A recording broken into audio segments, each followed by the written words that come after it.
So, make the story short, tinanong ko si Cherry White kung may jowa ba siya. Anong sagot ni Cherry White? Wala akong jowa, matagal na akong walang jowa. So, siyempre ako yung taong hindi may pagka-marites, hindi na ako nagtanong about sa kanya. Kung about sa kanya kay Pacboy, ang sa akin lang is komportable na ako na wala siyang jowa. Oo, mahal ko si Pacboy. Kung pagmamahal, hindi mawawala yun. Lagay mo yung alam nun. Sobrang bait. Oo, mahal ko si Pacboy. So, make the story short, tinanong ko si Cherry White kung may jowa ba siya. Anong sagot ni Cherry White? Wala akong jowa, matagal na akong walang jowa. Hindi ako tumingin sa galit eh. Yung naging sila.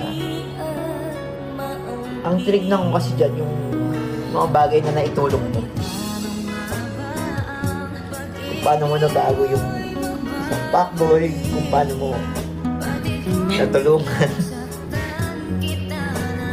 Diba?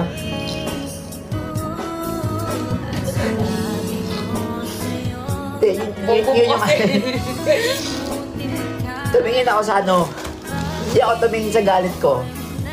Tumingin ako sa mga bagay na naitulong niya sa akin, sa kung paano niya ako binago. Kaya itong mga ano, itong mga oras na to, yung mga, itong Wala, mga... nalulungkot na ako kasi hindi na kami magkasama.